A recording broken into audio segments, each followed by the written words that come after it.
everyone, Vanakkam. This is Chitra Mohan. Welcome you all to Trendy Creations. Wish you all a very happy Deepavali. இன்னைக்கு நாம தீபாவளிக்கான ஒரு painting தான் பண்ண போறோம். இந்த பெயிண்டிங் பண்ணிட்டு இருக்கும்போதே நான் தீபாவளிக்கான நிறைய கதைகள், தீபாவளி எப்படி உருவாச்சு அப்படின்ற கதைகள்லாம் இருக்கு. அதுல எனக்கு தெரிஞ்ச ஒரு 3 கதையை உங்க கூட ஷேர் பண்ணிக்க போறேன்.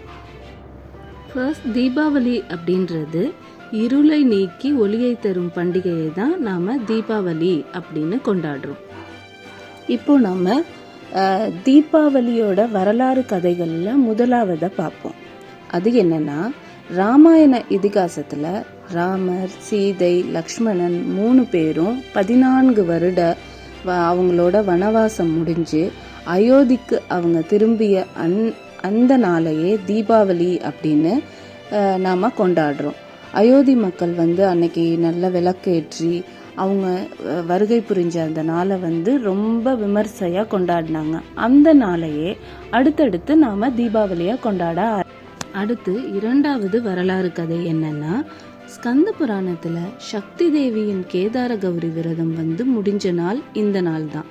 இந்த நாள்ல தான் சிவன் சக்தியை தன்னோட பாதியாக இணைத்து கொண்டு அர்த்தநாரீஸ்வரராக உருவம் எடுத்த நாள்.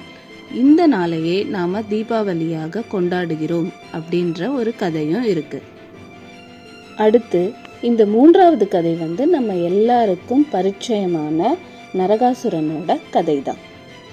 அது என்னன்னா, பூமாதேவிக்கு பௌமன் அப்படின்ற ஒரு மகன் இருந்தான்.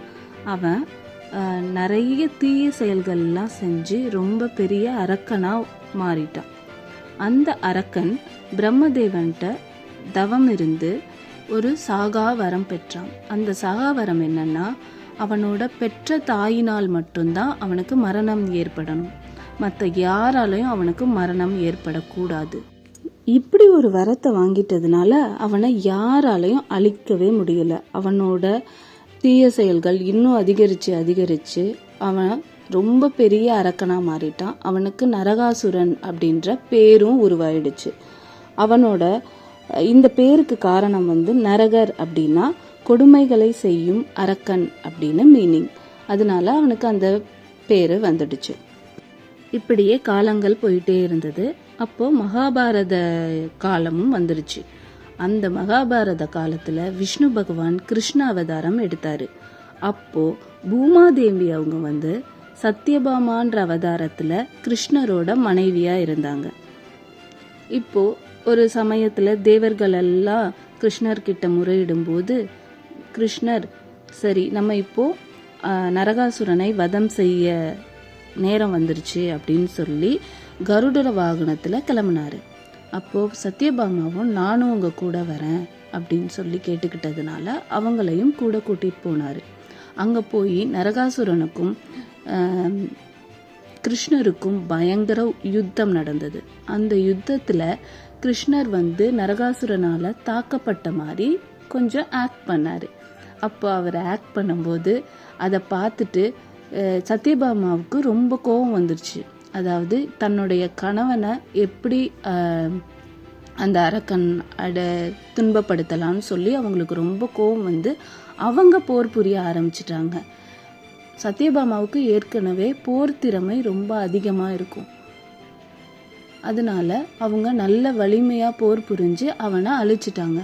அவனை அழிச்ச பிறகுதான் அவங்களுக்கு அவன் தன்னுடைய மகன் என்பதே தெரிய வந்துச்சு. ஃபர்ஸ்ட் கொஞ்சம் அவங்க என்னதான் இருந்தாலும் அவங்களோட அம்மா இல்லையா, அதனால ஃபர்ஸ்ட் கொஞ்சம் பாவப்பட்டாலும் அப்புறமேலு சரியாயிட்டாங்க. பரவாயில்ல, இந்த மாதிரி ஒரு கெட்ட மகன் தனக்கு வேண்டாம் அப்படின்னு சொல்லி முடிவு பண்ணிட்டாங்க. ஸோ எல்லாரையும் அன்னைக்கு விளக்கேற்றி இந்த நரகாசுரன் அப்படின்ற இருள் போயிட்டதுனால நீங்க எல்லாரும் சந்தோஷமா இந்த நாளை கொண்டாடணும் அப்படின்னு அவங்க தெரிவிச்சிட்டதா சொல்லப்படுகிறது. அதனாலதான் அன்றைய நாளை நம்ம தீபாவளியா கொண்டாடுறோம் அப்படின்றது வரலாற்று கதை. இப்படி பல கதைகள் இருந்தாலும் இதோட மாரல் என்ன அப்படின்னா, நம்ம கிட்டையும் இந்த நரகாசுரன் போன்ற சில தீய குணங்கள் கண்டிப்பா இருக்கும். எல்லா மனுஷங்க கிட்டையும் இந்த தீய குணன்றது ஏதாவது ஒன்றாவது கண்டிப்பாக இருக்கும். அது என்னன்னு நம்ம கண்டுபிடிச்சி அதை நம்மக்கிட்ட இருந்து ஒழிக்கிறதுக்கு நம்ம ட்ரை பண்ணணும். அப்போ தான் நம்மளோட வாழ்வு ஒளி அடைந்ததாக இருக்கும், ஒளி பெற்றதாக இருக்கும். அப்படின்றது தான் இந்த கொண்டாட்டத்தின் கருத்து அப்படின்னு நான் நினைக்கிறேன். நீங்களாம் என்ன நினைக்கிறீங்க அப்படின்றத கமெண்ட் பாக்ஸில் சொல்லுங்கள். இந்த வீடியோ பார்த்துட்ருக்க அனைவருக்கும் என்னுடைய இனிய தீபாவளி நல்வாழ்த்துக்கள். எல்லாரும் ரொம்ப சேஃபாக தீபாவளியை கொண்டாடுங்க. இந்த வீடியோ பிடிச்சிருந்தா லைக் பண்ணுங்கள், உங்கள் ஃப்ரெண்ட்ஸ் அண்ட் ரிலேட்டிவ்ஸ் கூட ஷேர் பண்ணிக்கோங்க. உங்களோட கருத்துக்களை கமெண்ட் பாக்ஸில் தெரியப்படுத்துங்க. தேங்க்யூ, பாய்.